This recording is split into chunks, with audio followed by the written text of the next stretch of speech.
சந்திரா சொல்றாங்க, சத்யா இன்னைக்கு நீ மட்டன் வாங்கிட்டு வந்துடுறியா? அம்மா இன்னும் சேலரியே வரல.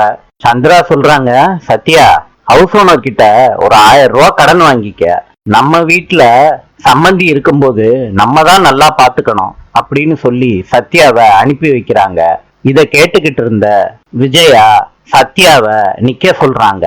கரியெல்லாம் வேண்டாம், யாருக்கிட்டையும் தேவையில்லாம நீங்க கடன் வாங்காதீங்க. சந்திராவும் சத்யாவும் வெளியே போயிருக்காங்க. அப்ப அண்ணாமலை வீட்டுக்கு வர்றாரு.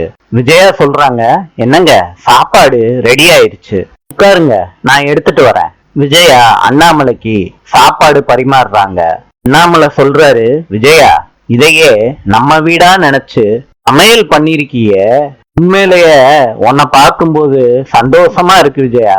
சந்திரா சொல்றாங்க, அண்ணே கொஞ்ச நேரத்துல சமைச்சிடுறேன்னு. அண்ணாமலை சொல்றாரு, விஜயாவே சமைச்சிட்டா. சந்திராவும் சத்யாவும் சாப்பிட உட்கார்றாங்க. விஜயாவும் சாப்பிட உட்கார்றாங்க. விஜயானால சாப்பிட முடியல. சந்திராவும் சத்யாவும் நல்லா இருக்குன்னு சொல்லிட்டு சாப்பிடுறாங்க. விஜயா ஆச்சரியமா பாக்குறாங்க அவங்கள.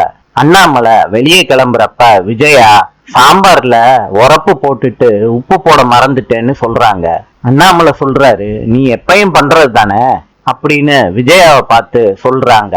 விஜயா சொல்றாங்க, சாம்பாரு காரமா இருந்தோம் அவங்க எதுவும் சொல்லாம சாப்பிட்டாங்கன்னு அண்ணாமலை கிட்ட சொல்றாங்க. அண்ணாமலை சொல்றாரு, அது அவங்களோட பெருந்தன்மை சொல்லிட்டு கிளம்புறாரு. நாளை சந்திப்போம்.